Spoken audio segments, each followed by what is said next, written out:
क्या नेतन्याहू ने अपना कंट्रोल खो दिया है?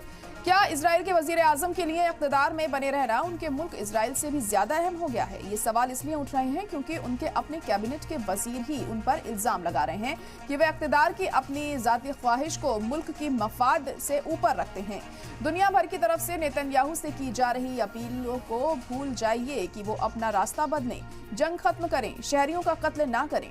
अब नेतन्याहू को अपने ही वॉर कैबिनेट से बढ़ते दबाव का सामना करना पड़ रहा है। War cabinet observer MK. गादी इसेन कोर्ट ने नेतन्याहू पर सिक्योरिटी और मईशत दोनों के मामलों में इजराइल को नाकाम करने का इल्जाम लगाया है। साथ ही अपील की है कि साल के आखिर तक इलेक्शन करवाए जाएं, जिससे मुल्क के हालात को बेहतर किया जा सके। उन्होंने हमास के खिलाफ जंग को लेकर नेतन्याहू की मजम्मत की। गाजा जंग में अपने सबसे छोटे बेटे को खोने वाले इसन कोर्ट ने हमास के खिलाफ मुकम्मल जीत के वादों के साथ इजरायली अवाम को गुमराह करने के लिए नेतन्याहू की मजम्मत की है। आइजन कोर्ट यही नहीं रुके, उन्होंने नेतन्याहू पर अपने इंतखाबी वादों को पूरा करने में नाकाम रहने का इल्जाम लगाया है, जिसमें ईरान के न्यूक्लियर प्रोग्राम को रोकना और मईशत को मजबूत करना शामिल है। इल्जाम के जवाब में नेतन्याहू की पार्टी लिकुड पार्टी ने टेलीग्राम पर एक बयान जारी किया है और इसने आइजन कोर्ट और नेतन्याहू के अहम अपोजिशन लीडर बेनी गेट्स पर जंग के उरूज के दौरान इत्तेहाद को तोड़ने के बहाने तलाश करने का इल्जाम लगाया, जिसने इजरायली सरकार से खलफिशार को जाहिर किया है।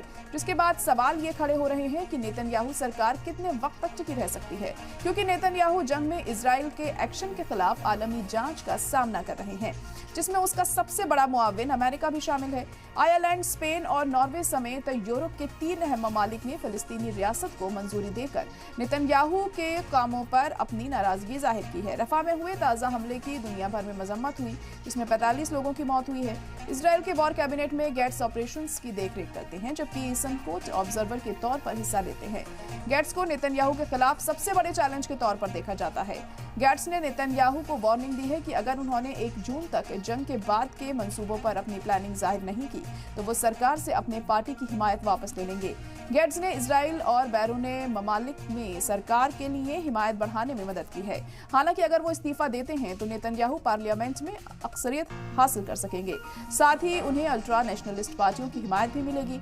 लेकिन अपने मुतालबात के चलते इजराइल ने आलमी बिरादरी, खासतौर पर अमेरिका को नाराज कर दिया है। इजराइल चाहता है कि जमीन पर कब्जा कर लिया जाए और फिलिस्तीनियों को निकाल दिया जाए और उस जमीन पर इजरायलियों को बसाया जाए।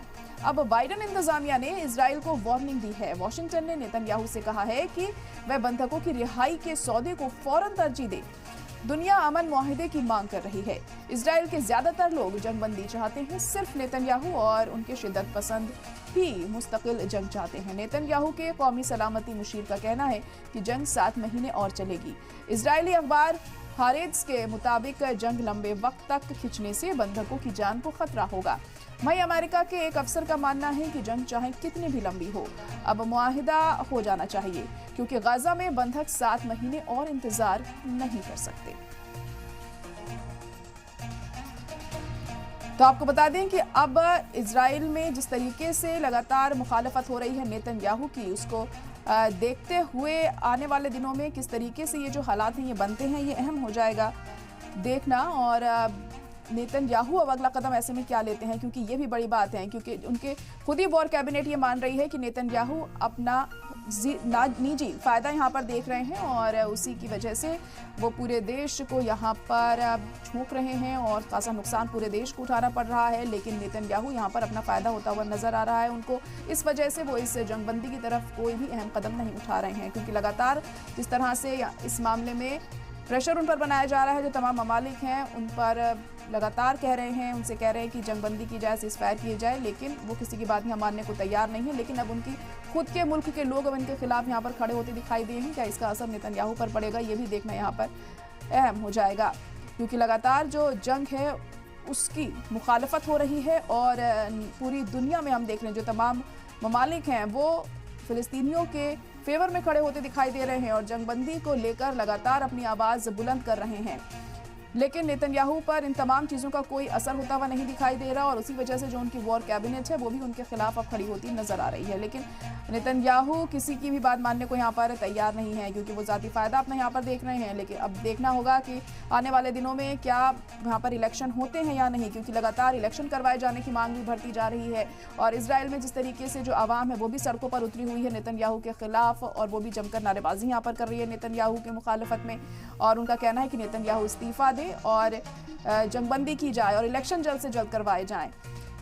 अब सवाल ये खड़े हो रहे हैं कि नेतन्याहू सरकार कितने वक्त तक यहाँ पर टिकी रहती है, क्योंकि नेतन्याहू जंग में इसराइल के एक्शन के खिलाफ आलमी जांच का सामना कर रहे हैं, जिसमें उनका सबसे बड़ा मुआविन अमेरिका भी शामिल है। आयरलैंड, स्पेन और नॉर्वे समेत यूरोप के 3 अहम ममालिक ने फिलिस्तीनी रियासत को मंजूरी देकर नेतन्याहू के कामों पर अपनी नाराजगी जाहिर की है। रफा में हुए ताज़ा हमले की दुनिया भर में मजम्मत हो रही है, जिसमें 45 लोगों की मौत हुई है।